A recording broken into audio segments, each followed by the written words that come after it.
कश्मीर की खबरों की। और सबसे बड़ी खबर इस वक्त जो हम आपके सामने रख रहे हैं वो छठे दौर को लेकर चुनाव है और छठे मरहले को लेकर इंतजामात को मुकम्मल कर दिया गया है।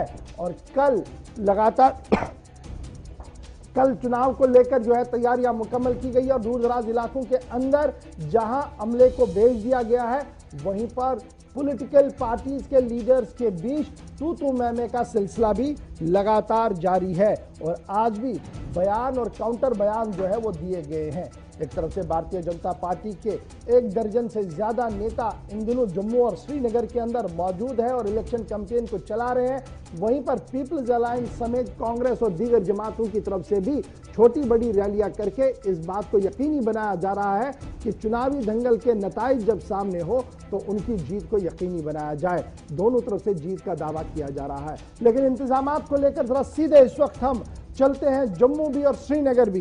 क्या कुछ अरेंजमेंट्स किए गए हैं इनको लेकर तफसील के साथ हमारे साथ जम्मू से विनोद कुमार जी ज्वाइन करेंगे और सीधे हम श्रीनगर चलेंगे जहां से हमारे साथ सनम एजाज भी ज्वाइन करेंगे। सबसे पहले विनोद जी आपके पास आता हूं जहां पर इंतखाबी दंगल काफी दिलचस्प है क्योंकि छोटी बड़ी रैलियां सिर्फ 4-5 बजे तक नहीं होती है बल्कि 5 बजे के बाद भी नुक्कड़ रैलियां और इस तरीके से घर घर कैंपेनिंग का सिलसिला जारी है। इस बीच अब आहिस्ता आहिस्ता करके चुनाव खत्म होने जा रहा है। कल छठा फेज है और 6th फेज को लेकर एडमिनिस्ट्रेटिव पार्ट पर कितनी तैयार एडमिनिस्ट्रेशन है क्योंकि कल भी माना जा रहा है कि उन एरियाज के अंदर चुनाव है जहां पर जो काफी सेंसिटिव एरियाज माने जा रहे हैं। तो क्या कुछ अरेंजमेंट्स है और कितनी अरेंजमेंट्स के बीच लोगों का मूड क्या कुछ है? देखिए गौर, मैं आपको बता दूं कि जम्मू प्रोविंस की बात करें तो 17 सीटों पर चुनाव होने, टोटल 21 सीटों पर चुनाव होने। और अगर पुंछ में 1 सीट है, बालाकोट डोडा में डोडा घाट और चिराला है, रामबन में संगलदान और भिखारी है, रियासी में पूनी और पूनी है। तो उधर उधमपुर की बात करें, जगानू उधमपुर 1 है और अरनिया डिस्ट्रिक्ट में 2 सीटों पर है, अरनिया और बिश्ना डोरी में 2 सीटों पर, नौशहरा डोंगी कठुआ में, बरनोटी और हीरानगर में, सांबा में, राजपुरा और रामगढ़ सी में, इन सीटों पे, इन 17 सीटों पे आज चुनाव का कल चुनाव होना छठे दौर का। छठे दौर चुनाव को लेकर के तैयारियां मुकम्मल की गई हैं, इसमें कोई दो राय नहीं। चुनाव कमीशन को, इलेक्शन कमीशन को कहीं ना कहीं दाद देनी चाहिए कि यार अच्छे तरीके से पीसफुली मैनर्स में कोई किसी तरह की कोई शिकायत अभी तक नहीं है। छोटी छोटी घटनाएं होती रहती हैं क्योंकि ये छोटे चुनाव होते हैं, इसमें ज्यादा मॉडल कोड ऑफ कंडक्ट के वायलेशन की शिकायतें रहती है, लेकिन इतनी ज्यादा शिकायतें नहीं है। कोई अनटूवर्ड इंसिडेंट भी नहीं हुआ है, एक आध को छोड़ के जिसमें एफआईआर लगी है। और आज की जो तैयारियां ऑलमोस्ट सभी सेंटर्स के लिए टीमों को रवाना कर दिया गया है। ये टीमें पोलिंग स्टेशन पर पहुंचेगी, सुबह 7 बजे से लेकर 2 बजे तक पोलिंग होगी। इससे पहले वो अपने पोलिंग स्टेशन को सैनिटाइज करेंगे, सैनिटाइज करने के बाद सर्कल्स बनाएंगे।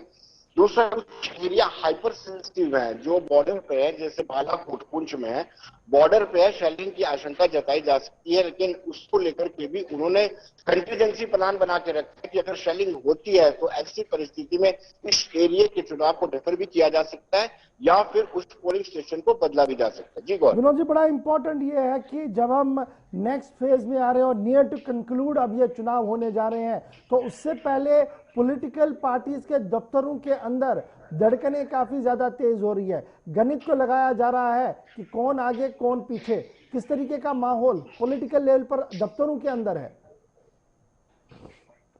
देखिए और ये सबसे अगर धड़कनें किसी की तेज हो रही हैं तो मुझे लगता है कि भारतीय जनता पार्टी के लोगों की, भारतीय जनता पार्टी के नेताओं की धड़कनें तेज हो रही हैं, क्योंकि कहीं ना कहीं ये आरोप लगाए जा रहे हैं भारतीय जनता पार्टी पर। गुप्कार अलायंस ये आरोप लगा रही है, कांग्रेस ये आरोप लगा रही है कि दूसरी पॉलिटिकल पार्टीज के लोगों को ना तो सिक्योरिटी मुहैया करवाई जा रही है। इवन महबूबा मुफ्ती ने यहाँ तक आरोप लगाया कि मशीनरी है, सरकारी मशीनरी का बीजेपी दुरुपयोग कर रही है। दूसरी बड़ी बात यह कि बीजेपी के लिए कि इसके इम्पोर्टेंट है चुनाव कि 35 से रिपील होने, 370 में संशोधन होने के बाद पहली मर्तबा ये चुनाव करवाए जा रहे हैं। इसमें भारतीय जनता पार्टी को जीत अर्जित करना बहुत ही जरूरी है क्योंकि एक मैसेज राष्ट्रीय स्तर पर, अंतर्राष्ट्रीय स्तर पर जाएगा कि जो फैसला 5 अगस्त 2019 को लिया गया था क्या दुरुस्त था या पब्लिक उसके अगेंस्ट है।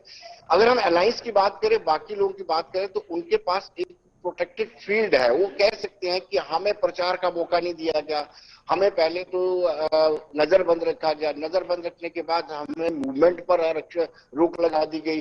फिर अगर नेशनल कॉन्फ्रेंस की बात करें तो वो कहें हम कोविड पॉजिटिव हो गए, लेकिन जवाबदेही जो होगी भारतीय जनता पार्टी के लिए सबसे मुश्किल है। और इसीलिए भारतीय जनता पार्टी के त्रिकुटा नगर स्थित मुख्यालय में जितने भी लीडर बैठे हुए हैं, उनकी दिल की धड़कनें बहुत ही तेज हो गई हैं। दिल की धड़कनें बहुत ज्यादा तेज हो गई। लेकिन श्रीनगर भी चलते हैं, जहां से हमारे साथ इस वक्त सनम एजाज भी लाइव ज्वाइन किए हुए हैं।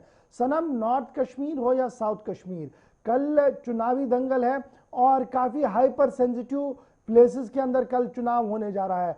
तैयारियों को लेकर किस तरीके की हलचल आपको ग्राउंड जीरो पर दिख रही है? और जिस तरीके का कल भी हमने एक इंसिडेंट देखा था, फायरिंग का इंसिडेंट देखा था, क्या उन छोटे छोटे इंसिडेंट्स का कोई फर्क इन चुनाव पर पड़ेगा जो हम लगातार देख रहे हैं, जिसमें चुनाव प्रचार भी चल रहा है और लोग वोट भी डाल रहे हैं?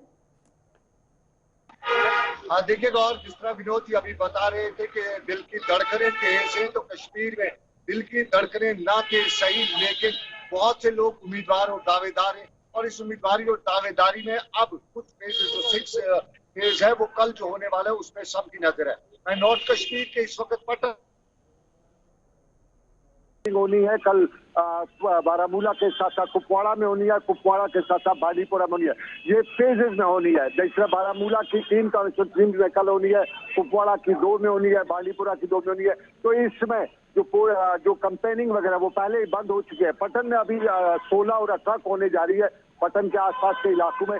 लेकिन इस सारे के लिए जहाँ यहाँ की सियासी जमातें वो जहाँ मैदान में कोशिशें कर रही हैं, उसके साथ जी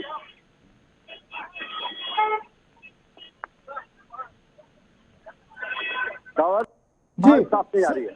जी सनम, ये भी जरा फटाफट से अपडेट कीजिएगा कि तैयारियां अभी आप चूंकि ग्राउंड पर है, नॉर्थ कश्मीर में अभी आप मौजूद है, तो सिक्योरिटी सिनेरियो किस तरीके का है अभी वहां पर? देखिए गौर, में नॉर्थ के सभी इलाकों में लगभग आज देख के आया हूँ। नॉर्थ के इन इलाकों में अगर देखा जाए तो सिक्योरिटी के हवाले से कभी ज्यादा बड़ा कंसर्न नहीं रहा है। नॉर्थ के ये जो इलाके हैं, कुपवाड़ा, बारामूला, बांदीपुरा, ये थोड़े साउथ के मुकाबले में पीसफुल माने जाते हैं। और इन इलाकों में मिलिटेंसी भी बहुत कम देखी जा रही है, जिसका सरकार भी खुद बता रही है। लेकिन कोई भी चूक न हो जाए, इसके लिए सिक्योरिटी को हाई अलर्ट पे रखा गया है। फोर्सेज की डिप्लॉयमेंट शाम से की जा रही है।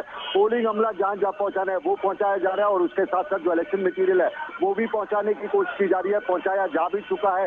ताहम हमने जहाँ पिछली बार भी बताया कि पोलिंग अमले को और जो पोलिंग स्टाफ है उन्हें कुछ मुश्किलात रही है, उन्हें रात के लिए जगह नहीं रहती है, लेकिन ओवरऑल मैनेज किया जाता है। तो इस वक्त अगर सिक्योरिटी शेयरिंग के हवाले से दिन भर मीटिंगों का सिलसिला जो है सिक्योरिटी गार्ड का रहा, उसके साथ साथ एडमिनिस्ट्रेशन की मीटिंगों का सिलसिला रहा, और फिर उसके साथ साथ जो सिक्योरिटी के साथ साथ जो बाकी मटीरियल है या अमला उसको पोलिंग स्टेशन तक पहुंचाएगा। अब रात जो है, रात अभी शुरू होने चुके कश्मीर है, और यहाँ रातें इन दिनों बहुत जल्दी शुरू हो जाती है। कुछ मिनटों के बाद कश्मीर में अंधेरा भी आना शुरू होता है। तो उस रात के हवाले से जो तैयारियां हैं, जो सिक्योरिटी के लोगों को पहुंचाया जा रहा है, डिप्लॉय किया जा रहा है, वो इस वक्त हो रहा है। चलिए, बहुत बहुत शुक्रिया सनम एजाज और विनोद जी हमारे साथ ज्वाइन करने के लिए, अपडेट करने के लिए कि कल की तैयारियों को लेकर किस तरीके का माहौल है और पॉलिटिकल पार्टियों के अंदर क्या कुछ चल रहा है। पॉलिटिकल पंडित्स का यह भी मानना है कि नींदें बहुत सारी लोगों की उड़ी हैं और गणित लगाया जा रहा है कि किस गांव के अंदर कितने वोट पॉल हुए, अपने कितने, पराये कितने, और क्या एंटी इनकम्बेंसी का कोई फायदा किसी को मिलेगा। ये सारी चीजें गिनती में लाई जा रही है।